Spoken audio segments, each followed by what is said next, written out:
जरा गड्डी की साइड ते लाओ थोड़ा सर की खैरियत है ना सर?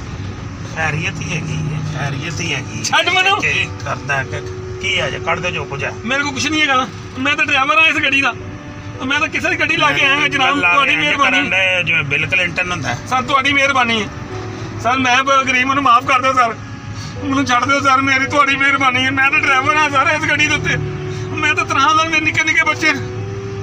ਸਰ ਮੇਰੇ ਨਿੱਕੇ ਨਿੱਕੇ ਬੱਚੇ ਨੇ ਸਰ ਮੈਨੂੰ ਮਾਫ ਕਰ ਦਿਓ ਸਰ ਸਰ ਮੈਨੂੰ ਮਾਫ ਕਰ ਦਿਓ ਸਰ ਮੇਰੇ ਨਿੱਕੇ ਨਿੱਕੇ ਬੱਚੇ ਸਰ ਮੇਰੇ ਨਿੱਕੇ ਨਿੱਕੇ ਬੱਚੇ ਨੇ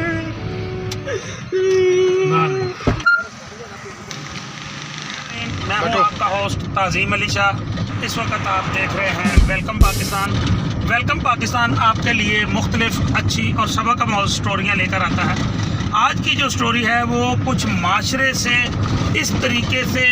हमारे माशरे में मिलती जुलती स्टोरी है कि अगर हम रहम दिली के साथ अगर किसी को लिफ्ट दे देते हैं तो उसका खमियाजा हमें क्या भुगतना पड़ता है। तो आइए नाज़रीन आपको दिखाते हैं। ਕੰਮ ਸ਼ਮ ਕੀ ਕਰਦੇ ਹੋ, ਕੀ ਕਾਰੋਬਾਰ ਹੈ ਆਪਣਾ? जनाब मेरा सेल परचेज का कारोबार है गड्डियां का बिजनेस है ते सियालकोट आया सा गड्डी देखने वास्ते जनाब तुसी अपना की बिजनेस ਮੈਂ ਆਪਣਾ ਗਾਰਮੈਂਟਸ ਦਾ ਜਿਹੜਾ ਇੰਪੋਰਟ ਐਕਸਪੋਰਟ ਦਾ ਮੁਖਤਲਿਫ ਮੁਲਕਾਂ ਦੇ ਵਿੱਚ ਜਿਹੜੀਆਂ ਹੁੰਦੀਆਂ ਨੇ ਸ਼ਰਟਾਂ ਵਗੈਰਾ ਇਹ ਜੋ ਹੈ ਉਹ ਚੀਜ਼ਾਂ ਤੋਂ ਪਾਕਿਸਤਾਨ ਨੂੰ ਲਈ ਦੀਆਂ ਮੁਖਤਲਿਫ ਮੁਲਕਾਂ ਦੇ ਵਿੱਚ ਜਿਹੜੀਆਂ ਭੇਜਦੇ ਹੈਗੀਆਂ ਨੇ ਚਲੋ ਕੁਝ ਚਾਰ ਪੈਸੇ ਲੱਭ ਜਾਂਦੇ ਨੇ। ਤੁਹਾਡਾ ਮਾਸ਼ਾਅੱਲਾ ਅੱਛਾ ਗੱਡੀਆਂ ਚਲੀਆਂ जी मैं माशाल्लाह जी गड्डी देखी सी ते ਜ਼ਿਆਦਾ ਕਰ ਰਹੀ ਉਹਨਾਂ ਦੇ ਨਾਲ ਕੰਮ ਕਰੀ ਤੇ ਜਾ ਰਿਹਾ बस ऐसा ही है कि जब मैं अच्छी से काम कर रहा हूँ काम कर रहा हूँ बलूचिस्तान में काम कर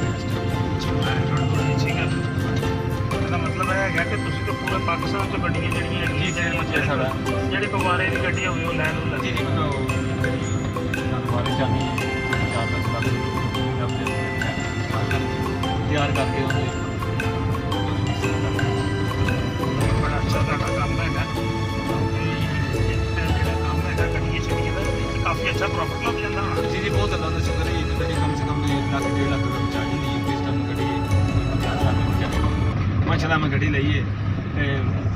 बहुत ही मैंने मुनासिब कीमत मिल गई है। ਅੱਛਾ ਅੱਛਾ ਅੱਛਾ ਅੱਛਾ ਕੋਈ ਜ਼ਰੂਰਤਮੰਦ ਹੋਣਾ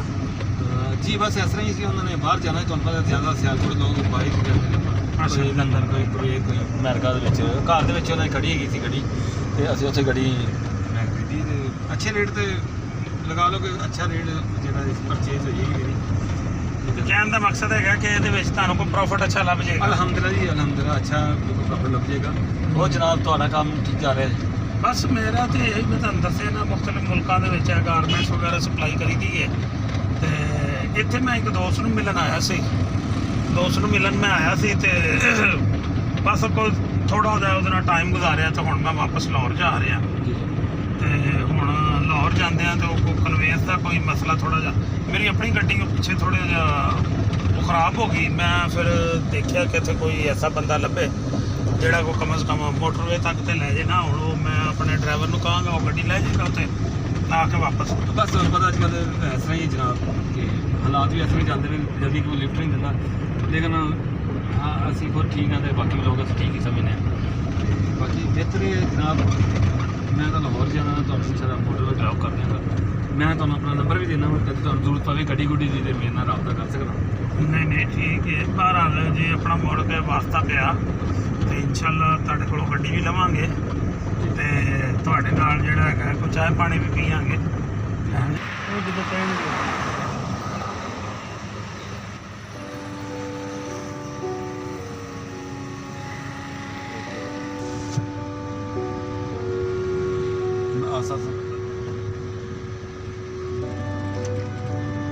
जरा गड्डी की साइड ते लाओ थोड़ा सर की खैरियत है ना सर? खैरियत ही हैगी है, खैरियत ही हैगी। ਛੱਡ ਮੈਨੂੰ करदा है की है जे कर दे जो कुछ है। ਮੇਰੇ ਕੋਲ ਕੁਝ ਨਹੀਂ ਹੈਗਾ ਮੈਂ ਤਾਂ ਡਰਾਈਵਰ ਆ ਇਸ ਗੱਡੀ ਦਾ ਮੈਂ ਤਾਂ ਕਿਸੇ ਦੀ ਗੱਡੀ ਲਾ ਕੇ ਆਇਆ ਜਨਾਬ ਤੁਹਾਡੀ ਮਿਹਰਬਾਨੀ ਜਿਵੇਂ ਬਿਲ ਕਲਿੰਟਨ ਹੁੰਦਾ ਹੈ। ਸਰ ਤੁਹਾਡੀ ਮਿਹਰਬਾਨੀ ਹੈ ਸਰ ਮੈਂ ਗਰੀਬ ਨੂੰ ਮਾਫ ਕਰ ਦਿਓ ਸਰ ਮੈਨੂੰ ਛੱਡ ਦਿਓ ਸਰ ਮੇਰੀ ਤੁਹਾਡੀ ਮਿਹਰਬਾਨੀ ਹੈ ਮੈਂ ਤਾਂ ਡਰਾਈਵਰ ਆ ਸਰ ਇਸ ਗੱਡੀ ਦੇ ਉੱਤੇ ਮੈਂ ਤਾਂ ਤਨਹਾ ਨਾਲ ਮੇਰੇ ਨਿੱਕੇ ਨਿੱਕੇ ਬੱਚੇ ਸਰ ਮੇਰੇ ਨਿੱਕੇ ਨਿੱਕੇ ਬੱਚੇ ਨੇ ਸਰ ਮੈਨੂੰ ਮਾਫ ਕਰ ਦਿਓ ਸਰ ਮੈਨੂੰ ਮਾਫ ਕਰ ਦਿਓ सर मेरे निक्के निक्के बच्चे सर मेरे निक्के निक्के बच्चे ने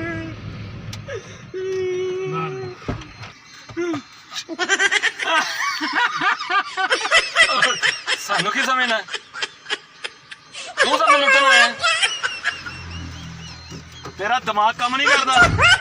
की मसला है? हाँ कैमरा चल रहा है मेरा और पूरा पाकिस्तान देख रहा है और 15 दे काल चल चुकी है सरकार देख रही है ਤੁਹਾਡਾ ਹੁਣ ਨਹੀਂ ਚੱਲੇਗਾ ਨਾ ਤੁਸੀਂ ਟਾਕੇ ਮਾਰੋਗੇ ਮਜ਼ਾਕ ਕਰ ਰਿਹਾ ਸੀ ਯਾਰ ਸਮਝਿਆ ਜੇ ਉਹ ਵੀਰ ਯਾਰ ਤੂੰ ਆਪਣਾ ਕਿਹੜੀਆਂ ਗੱਲਾਂ 'ਚ ਪੈ ਗਿਆ ਐਵੇਂ ਮਜ਼ਾਕ ਵੀ ਨਹੀਂ ਸਮਝਦਾ ਮੈਂ ਕਿਹਾ ਚੱਲ ਥੋੜਾ ਜਿਹਾ ਸ਼ੁਗਲ ਮੁਗਲ ਹੀ ਕਰ ਲਈਏ ਉੱਤੇ ਤਾਂ ਉਹ ਫੜ ਯਾਰ ਭਾਈ ਆਪਣਾ ਮੋਬਾਈਲ ਇਹੋ ਜਿਹੀਆਂ ਕਿਹੜੀਆਂ ਗੱਲਾਂ ਹੋ ਗਈਆਂ ਨੇ ਉਹ ਤੇ ਮੈਂ ਐਵੇਂ ਹੀ ਲੱਗਾ ਸੀ ਚੱਲ ਯਾਰ ਕੋਈ ਤੇਰੀ ਮਿਹਰਬਾਨੀ ਤੁਸੀਂ ਕੀ ਸਮਝਿਆ ਸੀ ਕਾਰੋਬਾਰ ਕਰ ਰਹੇ ਕੈਮਰਾ ਕੁਮਰਾ ਬੰਦ ਕਰ ਰਹੇ ਥੇ ਕੋਈ ਨਹੀਂ ਮੈਂ ਤੇ ਐਵੇਂ ਹੀ ਲੱਗਾ ਸੀ ਜੀ मैं भी लगा सी मेरा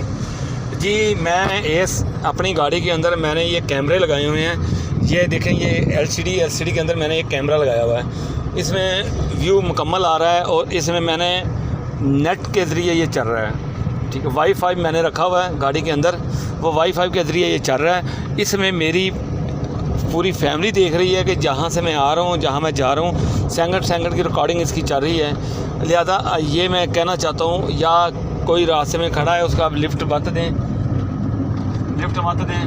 और अगर लिफ्ट देते हैं आप अपनी गाड़ी में सेफ्टी कैमरे ज़रूर लगाएं जिसमें आप महफूज हो सकें और रुपये का चेहरा नकाब हो जाए और हमारी पंजाब पुलिस जो सी है ये अपनी कार्रवाई करने में कामयाब हो जाए पंजाब पुलिस जिंदाबाद। जी नाजरीन आपने ये स्टोरी देखी ये स्टोरी हमने दोस्तों ने मिलकर बल्कि पूरी वेलकम पाकिस्तान की टीम ने मिलकर ये बनाई है तो इसमें हमने सिर्फ ये मैसेज दिया है कि हर ऐरे गैरे को रास्ते में चलते बंदे को लिफ्ट नहीं देनी चाहिए क्योंकि अगर हम हर बंदे के ऊपर ट्रस्ट करेंगे तो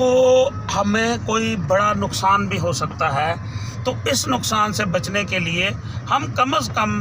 अगर किसी को लिफ्ट देते भी हैं तो किसी अपने जानने वाले को दें अगर हम हर बंदे को लिफ्ट देना शुरू हो जाएंगे हो सकता है ये तो हमारी एक छोटी सी स्टोरी थी ड्रामा था खुदा न खास्ता आपके साथ ये चीज़ें सचमुच भी हो सकती हैं इसमें हमने इस चीज़ का मैसेज दिया है कि अगर आप लाखों रुपए की गाड़ी ख़रीद सकते हैं तो उसमें चंद हज़ार रुपए के अगर कैमरे लगा लें तो उससे आपकी बचत हो सकती है तो अगले प्रोग्राम के लिए ताज़ीम अली शाह को इजाज़त दें।